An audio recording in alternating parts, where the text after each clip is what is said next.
Movie की शुरुआत में मोनोलिथ नाम की एक कंपनी के सीईओ को दिखाते हैं और वो अपनी कंपनी की बनाई हुई एक नई कार के बारे में बात कर रहा है। अब तक दुनिया में बनाई गई सभी टॉप एंड फीचर्स वाली कार में हमारी ये कार नंबर 1 है। इसमें बुलेट प्रूफ मिरर है और साथ ही नैनोटेक बॉडी आर्मर भी है।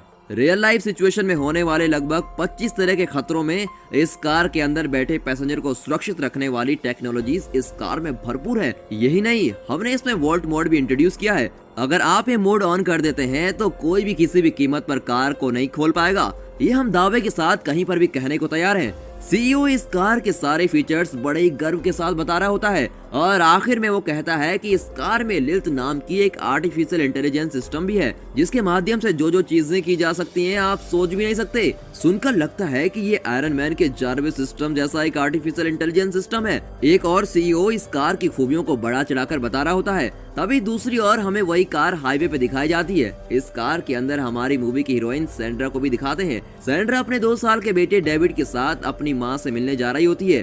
कार का डैशबोर्ड हमें दिखाया जाता है जिसमें ग्रैनीज होम डिस्प्ले किया हुआ होता है। वहाँ जाने का रूट भी बढ़िया से डिस्प्ले में दिखाया जाता है। सैंड्रा के बारे में पूछो तो वो एक फ्रीकी पॉप सिंगर हुआ करती थी, पर अब उसने वो सब छोड़ दिया है।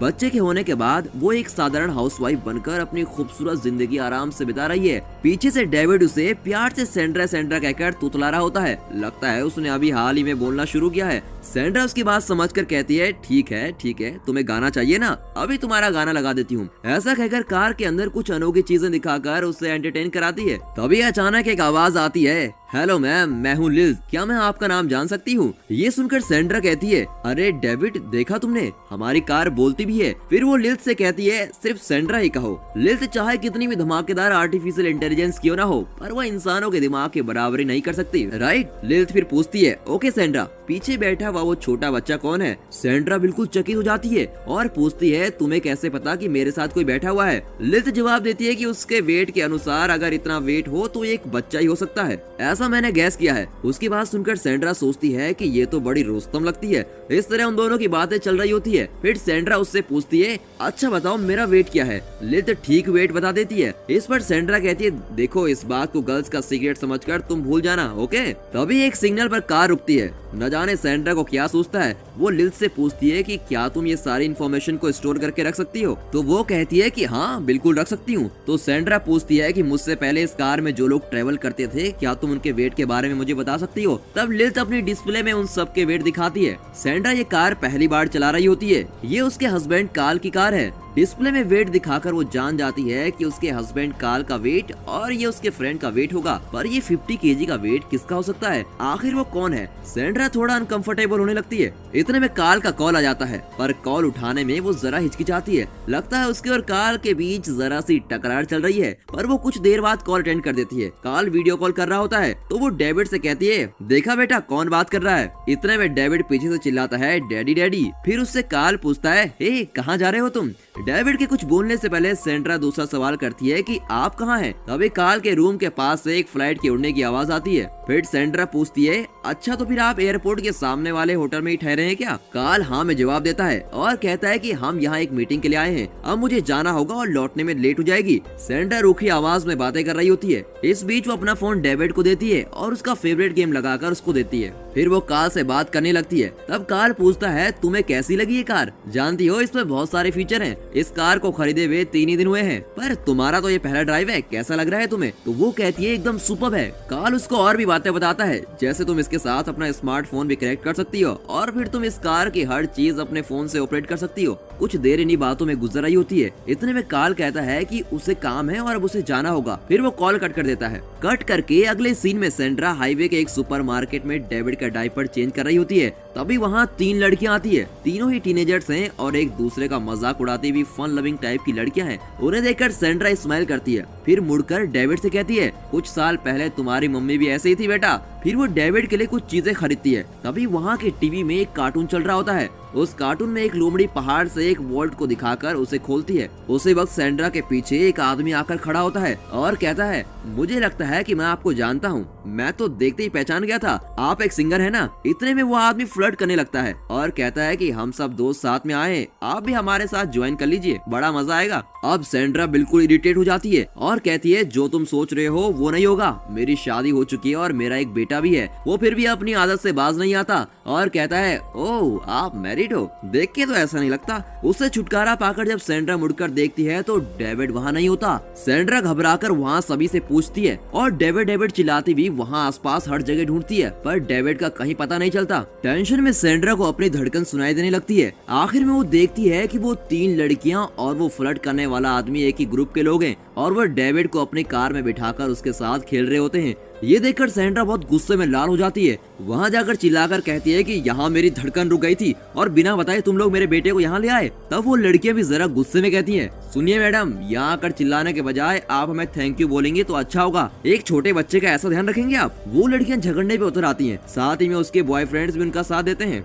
गुस्से में आकर सैंड्रा डेविड को वहाँ से उठाती है और अपने कार में उसे बिठाकर खुद भी अंदर बैठ जाती है। फिर वो कार को अंदर से लॉक कर देती है। वो गैंग दरवाजा खोलने की बड़ी कोशिशें करता है। इतने में सैंड्रा कार के अंदर वोल्ट मोड ऑन कर देती है। फिर वो लोग बाहर से कुछ भी नहीं कर पाते। फिर सैंड्रा वहाँ से निकल जाती है और हाईवे पर वापस पहुँच जाती है, लेकिन उसकी टेंशन अभी भी खत्म नहीं होती। ओके कूल डाउन ये कहकर वो अपने आप को शांत करने की कोशिश करती है। ठीक है चलो अब मम्मी का गाना सुनेंगे। ओके डेविड से ऐसी बातें करके उसका टेंशन थोड़ा खत्म हो जाता है और वो फिर से नॉर्मल होकर कार को चलाने लगती है। अभी उसकी फ्रेंड जैसा का कॉल आता है और दोनों सहेलियां देर तक बातें कर रही होती हैं। जैसा के बारे में कहें तो वो एक बहुत ही बड़ी फ्रीक है और लाइफ में किसी भी किस्म के कमिटमेंट से दूर रहना पसंद करती है। बातें करते हुए वो सैंड्रा को बताती है, मैं एक होटल रूम में ठहरी हूँ, कुछ देर में मैं अपने बैंड के बाकी साथियों के साथ मिलने जाऊंगी। यूं ही बातें करते करते सैंड्रा अपनी जगह पर पहुंच गई होती है। तब सैंड्रा पूछती है, जैसा तुम्हारा वेट क्या है? आपको तो पता चल ही गया होगा कि वो ऐसा क्यों पूछ रही है। जैसा हैरान होकर पूछती है, अचानक ये सवाल क्यों कर रही हो तुम? बस यूं ही, खैर छोड़ो उस बात को। ऐसा कहकर सैंड्रा फिर पूछती है कि अच्छा तुम कहाँ हो? वहाँ रूम में तुम्हारे साथ कोई और भी है क्या? सैंड्रा को लगता है कि वहाँ जैसा के सिवाय और कोई भी है। जैसा कहती है, अरे ये क्या, आज तुम सवाल पे सवाल करी जा रही हो, छोड़ो भी। अभी सैंड्रा को वहाँ किसी के फ्लाइट की टेक ऑफ होने की आवाज आती है।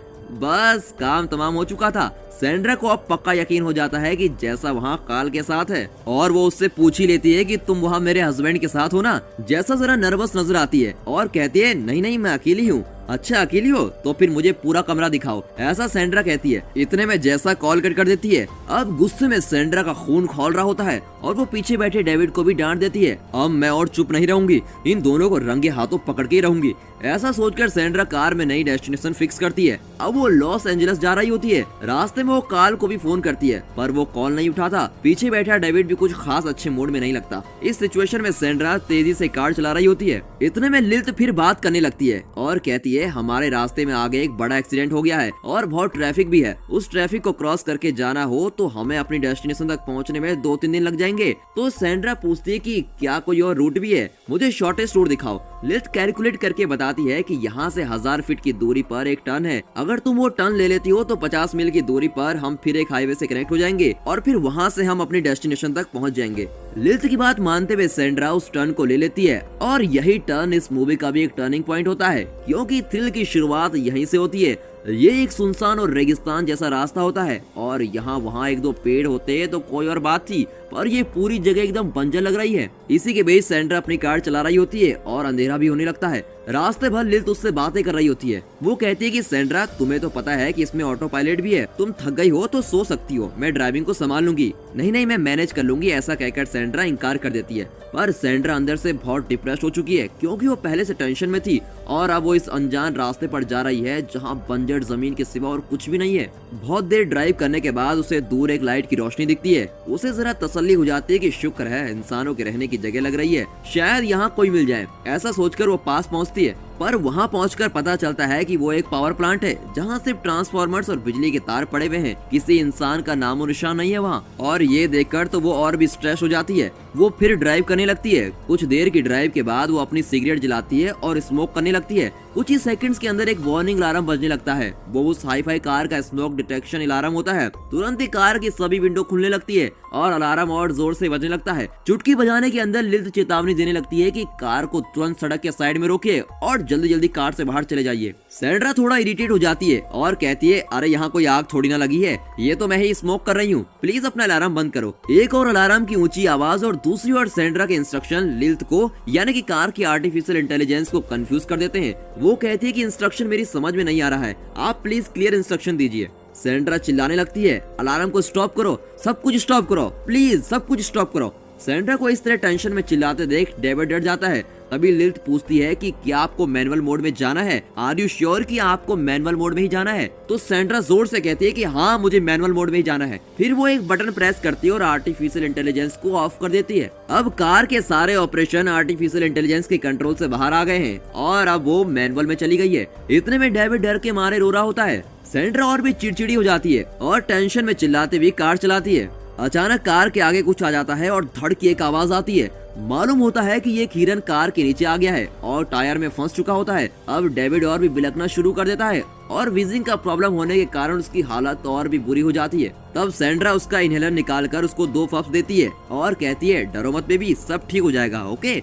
उसे शांत करने के लिए उसे अपना मोबाइल देती है और कहती है, ये लो बेटा, तुम इसमें अपना फेवरेट टर्टल गेम खेलो, ओके। मॉम बस बाहर जाकर देखेगी कि क्या हुआ है और फिर हम यहाँ से निकल जाएंगे, ओके। ऐसा कहकर वो कार से उतरती है। बाहर आकर वो देखती है कि हिरन बुरी तरह से कार के पहिए के बीच फंस चुका है और दर्द के मारे तड़प रहा है। ये देखकर उसकी टेंशन और भी बढ़ जाती है। माथे पर हाथ रखती हुई चिल्लाती है, आज ये सब क्यों हो रहा है? इतने में कार का वार्निंग अलार्म भी बज रहा होता है क्योंकि डोर खुले हुए होते हैं। तुम कुछ देर चुप नहीं रह सकते क्या? ऐसा कहकर वो कार के दरवाजा बंद कर देती है। अब कार को चलाने के लिए उस हिरन को निकालना पड़ेगा, पर हिरन पहिए के बीच में बहुत ज्यादा फंस चुका होता है। उसे बाहर निकालने के लिए सैंड्रा वहां पास की एक लंबी लकड़ी को लेकर आती है। तब क्या होता है कि अंदर बैठा हुआ नटखट बच्चा टर्टल गेम खेलने के बजाय उस कार के ऐप को खोल देता है। कार उस ऐप के साथ कनेक्ट हो जाती है। फिर वो ऐप के सारे ऑप्शन देखता है और आखिर में वो कार का वोल्ट मोड ऑन कर देता है। ये देखकर हमारे मन में आता है कि अबे तुझे ऑन करने के लिए कुछ और नहीं मिला था क्या? उस ऑप्शन को ऑन करते ही सारे डोर्स लॉक हो जाते हैं। सारी विंडोज खुद ब खुद बंद होने लगते हैं। विंडोज और डोर के बंद होने की आवाज सुनकर सैंड्रा का तो जैसे दिल बाहर आ गया हो। वो कार के डोर की तरफ भागती है और किसी तरह विंडो के बंद होने के पहले उस छड़ी को अंदर घुसा देती है,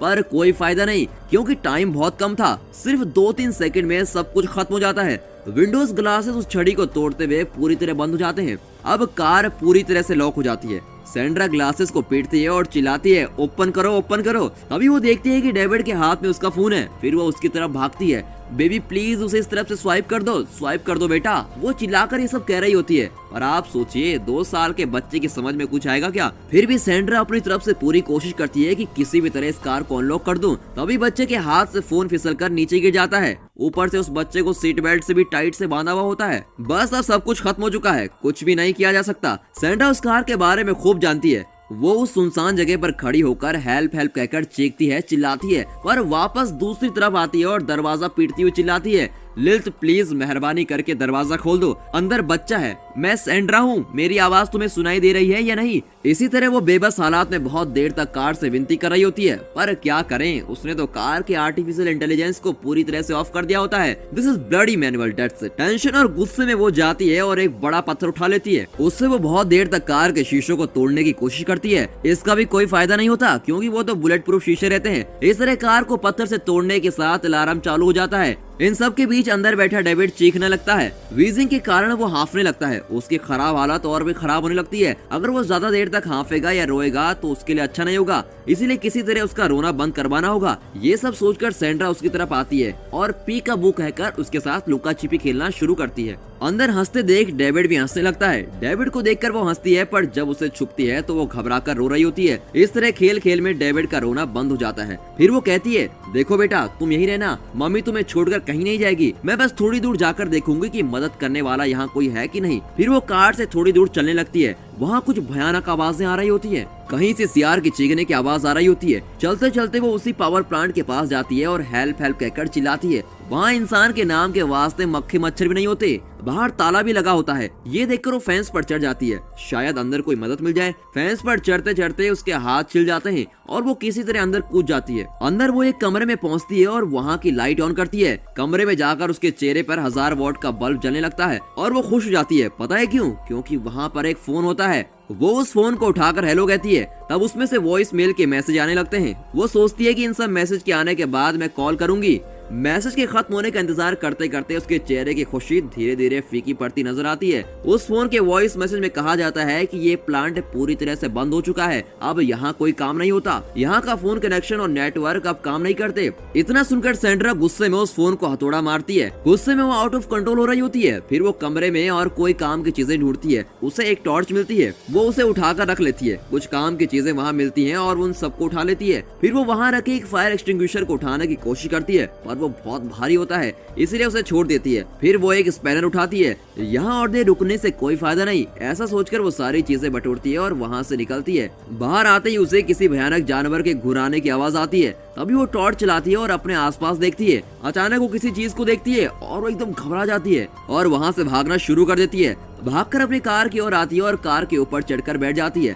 डेविड अंदर बैठकर उसे देखकर मम्मी मम्मी कहकर हंसने लगता है, पर सैंड्रा वहाँ बैठी डर के मारे कांप रही होती है। वो इधर उधर टॉर्च मारकर देख रही होती है कि कोई है तो नहीं। तब वो देखती है कि वहाँ कोई बड़ा जानवर नहीं बल्कि एक जंगली कुत्ता है, एक पागल जंगली कुत्ता। वो सैंड्रा को अपना शिकार बनाने के लिए कार के ऊपर चढ़ रहा होता है। उसे देखकर डेविड फिर हांफने लगता है। अब सैंड्रा क्या करे? वो झट से अपने स्पैनर निकालती है और कार के ऊपर ठोकने लगती है। इसकी वजह से कार का अलार्म चालू हो जाता है। अलार्म सुनकर वो जंगली कुत्ता डर के वहाँ से भाग जाता है। डेविड ने अब फिर से रोना शुरू कर दिया होता है। इतने में सैंड्रा उसके पास आ जाती है और कहती है, नहीं बेटा रोते नहीं, इधर देखो, मॉम को देखो, गहरी सांस लो। हाँ हाँ ऐसे ही सांस लो, गुड। ये सब कहकर वो डेविड को किसी तरह नॉर्मली ब्रीथ करवाती है। बेचारी सैंड्रा बहुत थक चुकी होती है और सोच नहीं पाती कि आगे क्या करूं। वो कार के इर्द गिर्द चलना शुरू करती है। फिर वो अपनी सिगरेट जलाती है और स्मोक करती है। सोचते सोचते कार के बोनट पर लेट जाती है और आसमान को ताकने लगती है। लेटे लेटे सोचती है, क्या काल मुझे लेने आएगा? अभी तक तो उसका कॉल आ जाना चाहिए था। नहीं नहीं नहीं, यहाँ तो सिग्नल भी नहीं मिलेगा, जरूर उसने मेरे घर में फोन किया होगा। फिर वो अपने बेटे को कहती है कि बेटा पापा हमें ढूंढते हुए जरूर आएंगे, घबराना नहीं। तभी उसे एक बात अचानक याद आती है। इस सड़क पर मुड़ते हुए उसने एक बोर्ड देखा था जिस पर किसी एयरपोर्ट का जिक्र किया हुआ था। हाँ यार, उसमें तो एयरपोर्ट ही लिखा हुआ था। ये बात वो डेविड के साथ शेयर करती है। डेविड सुनो बेटा, मेरे ख्याल से यहाँ कुछ ही दूर पर एयरपोर्ट है, वहाँ से हमें मदद मिल सकती है। डेविड कहती हुई वो टॉर्च जलाकर देखती है तो वहाँ डेविड नहीं होता।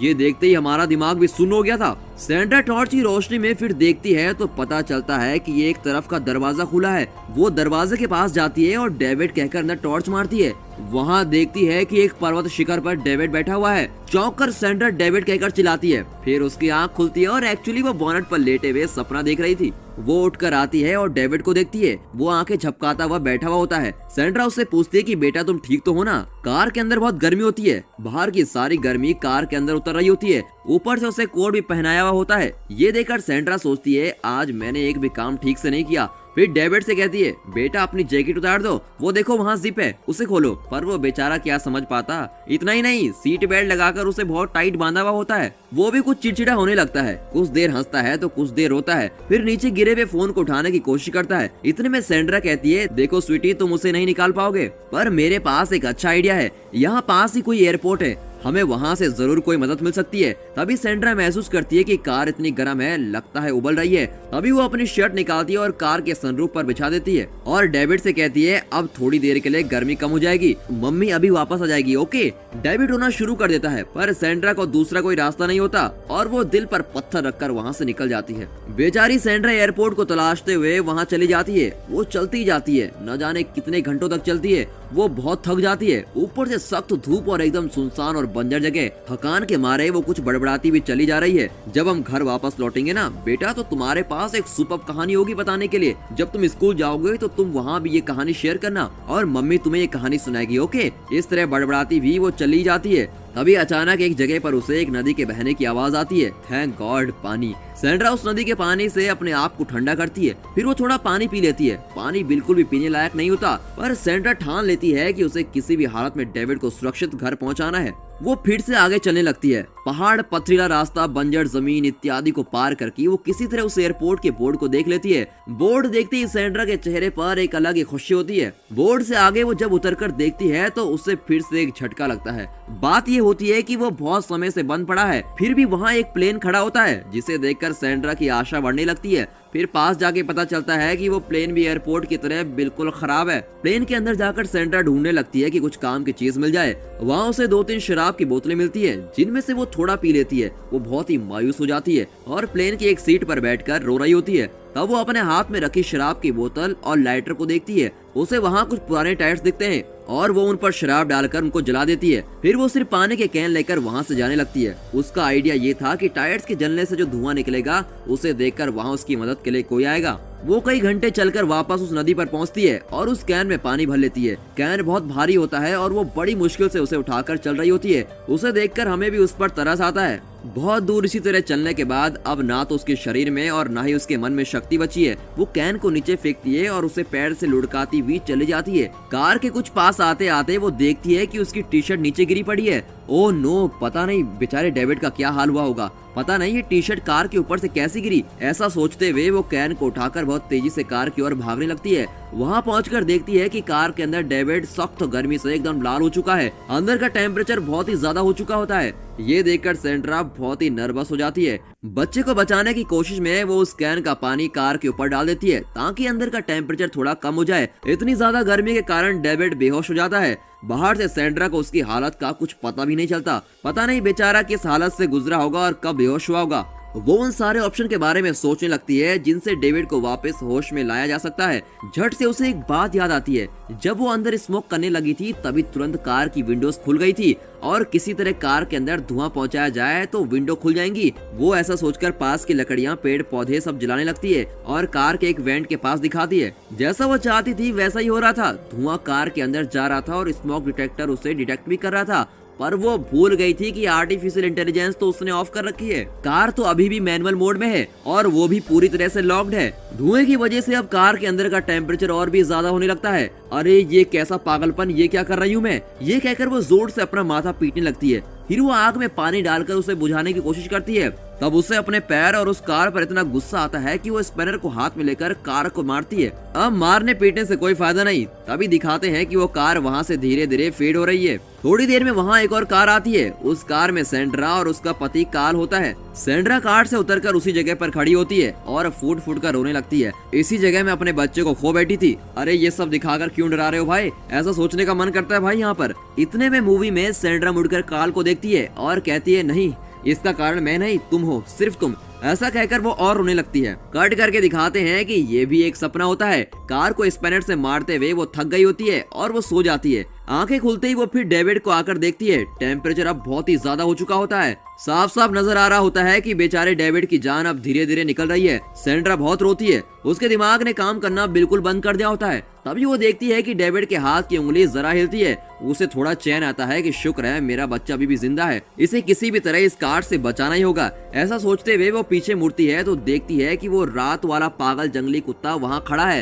हर गुजरते मिनट के साथ हालत और भी खराब होते जा रहे होते हैं। अब कुत्ता सैंड्रा को काटने के लिए उसकी ओर दौड़ता है। अब आगे क्या होगा? जब हम ये सब सोच रहे होते हैं तब सैंड्रा भी यही सोच रही होती है। वो कार के ऊपर चढ़ने की सोचती है पर कार बहुत ही गर्म होती है। सैंड्रा झट से कार के नीचे चली जाती है। कुत्ता कार के चारों ओर घूम रहा होता है। सैंड्रा कार के नीचे डरी सहमी छुपी होती है। कुछ देर कुत्ता उस कार में फंसे हुए हिरन को खींचता है। एक्चुअली कार वहाँ अटकी उस हिरन की वजह से थी और पीछे बहुत बड़ा गड्ढा भी है। जैसे जैसे वो कुत्ता हिरन को खींचता है वैसे वैसे कार पीछे की तरफ बढ़ती जा रही होती है। अब सैंड्रा उस हिरन को पकड़ लेती है क्योंकि अगर हिरन बाहर आ गया तो कार पीछे खड्डे में जा गिरेगी। अंदर बैठा उसका बच्चा जिंदा नहीं बचेगा। पर वो कुत्ता हिरन को पूरा बाहर खींच लेता है और उसे लेकर चला जाता है। अब सैंड्रा कार के नीचे से निकलती है और कार के पिछले हिस्से में जाकर उसे रोकने की कोशिश करती है। कार पर हाथ रखा तो जला देने वाली गर्मी होती है पर और कोई चारा नहीं होता। सैंड्रा किसी तरह कार को पीछे से होल्ड कर रही होती है। अगर हाथ हटा दिया तो कार पीछे आ जाएगी। वो ज्यादा देर तक संभाल नहीं पाती और कार गड्ढे के मुंह तक आ जाती है। पर किस्मत से वहाँ पर एक पत्थर होता है जो कार को खड्डे में गिरने से बचा लेता है। अब सैंड्रा बहुत थक चुकी होती है। उसके पूरे शरीर में घाव ही घाव है। वो उस पहाड़ के एज पर जाती है और घुटने टेक कर रोने लगती है। तुम मुझे मम्मी मम्मी कहते रहते हो ना बेटा, पर मैं उस काबिल भी नहीं हूँ। ऐसा कहकर वो बेबस होकर रोने लगती है। दूसरी ओर वो कुत्ता हिरन को काट कर खा रहा होता है। मुझे कुछ करना होगा, कुछ करना ही होगा, इस तरह सोचते हुए सैंड्रा को एक आइडिया आता है। अब वो उस कुत्ते को देखती है और उसे सुपरमार्केट में टीवी पर दिखाए गए कार्टून की याद आती है। उसमें वो लोमड़ी पहाड़ से गिरकर एक वोल्ट खोलता है। तब उसे ख्याल आता है कि इस कार में 25 से भी ज्यादा डिजास्टर से बचने के उपाय डिजाइन किए गए हैं, जैसे सुपर सस्पेंशन इत्यादि। इसके फीचर में एक ये भी होता है कि चाहे कितनी भी हाइट से नीचे गिरे, ये कार फिर से अपने आप को सीधे बैलेंस कर सकती है। इसके फीचर के बारे में सैंड्रा सोचने लगती है। कार के अंदर डेविड की जान धीरे धीरे निकल रही होती है, लेकिन अब और कोई रास्ता नहीं बचा होता। सैंड्रा डिसाइड करती है कि वो रिस्क लेगी और कार को उस खड्डे में ढकेलेगी। वो फ्रंट बोनेट पर अपना पैर रखती है और जोर से धक्का देती है। उसकी पीठ जलने लगती है, पर फिर भी कार पीछे की ओर नहीं जाती। पीछे जिस पत्थर के बल पर कार रुकी हुई है उसे हटाना होगा। तब सैंड्रा देखती है कि उसका स्पैनर उस जगह पर पड़ा हुआ है जहां वो पागल कुत्ता हिरन को खा रहा होता है। यहाँ हम जान जाते हैं कि यही सैंड्रा का आखिरी चांस है। इस सीन को देखते वक्त मुझे यही डायलॉग याद आ रहा था कि माँ से बड़ा कोई योद्धा नहीं होता और माँ से बड़ी कोई शक्ति भी नहीं होती। अपने शरीर के घाव की परवाह किए बिना सैंड्रा उस कुत्ते की ओर चलने लगती है और उसके सामने आकर खड़ी हो जाती है। उसे स्पैनर की जरूरत है। कुत्ता घुराने लगता है और सैंड्रा को काटने को दौड़ता है। तब सैंड्रा ऐसी चीखती है कि एक पल के लिए कुत्ता डर जाता है। वो सोच रहा होता है कि अरे ये कौन है यार, मुझसे भी खतरनाक जानवर। सैंड्रा और चिल्लाकर उस कुत्ते पर अपना गुस्सा उतारती है। जान बचाकर कुत्ता वहां से भाग खड़ा होता है। अब वो स्पैनर उठाकर कार के पास आती है और उस पत्थर को तोड़ती है। फिर वो कार को धक्का देने लगती है। आप जरा सोचिए सिचुएशन को। सैंड्रा का इस कार की टेक्नोलॉजी पर विश्वास और उसके सोचने का लॉजिक भले ही ठीक हो, पर कार के अंदर 2 साल का बच्चा भी है। उस माँ के दिल की घबराहट और कंफ्यूजन इस सीन में दिखाया गया है। उस पहाड़ के ऊपर से कार गिरने लगती है और सैंड्रा के हाथ से कार छूटने लगती है। जब कार गिरने लगती है तो वो जमीन पर कहीं टच नहीं होती। इसे सेंस करके कार की कई सेटिंग एक्टिवेट होने लगती हैं। यही नहीं, तभी कार का सस्पेंशन हमें दिखाते हैं। कार के गिराव के अनुसार उसका सस्पेंशन भी बदलने लगता है। वो नीचे गिरकर चूर चूर होने लगती है और वो जगह धुएं से भर जाती है। पहाड़ के ऊपर से इसे देखते हुए सैंड्रा का दिल रुक जाता है। घबराती हुई वो नीचे उतरती है। पत्थर और चट्टान से टकराकर घायल होती हुई वो कार की ओर जाती है। वहां जाकर देखती है कि कार बड़ी अच्छी तरह से एक सेफ जगह पर लैंड हुई है। रोती भी वो कार के पास जाती है तो देखती है कि इस कार की इमरजेंसी के लिए डिजाइन की गई उस कार के दरवाजे ऑटोमेटिकली खुल गए हैं। कार के अंदर से वो अपने बेटे को उठाती है। बच्चे की हालत बदतर हो चुकी होती है। सैंड्रा की कुछ समझ में नहीं आता। वो बच्चे को लेकर एक और आती है और फूट फूट कर रोने लगती है। डेविड को बाहर तो ले आई, पर अब उसे हॉस्पिटल कैसे पहुंचा जाए? कितनी वेदना में होगी वो माँ। कार भी टूट गई, अब सैंड्रा क्या करेगी? वो बेचारी रो रही होती है। तभी हमें कार के अंदर दिखाते हैं। पूरी मूवी में सिर्फ इस सीन में ही हमें असल में दिखाया जाता है कि आपातकाल में ये कार किस तरह से मदद कर सकती है।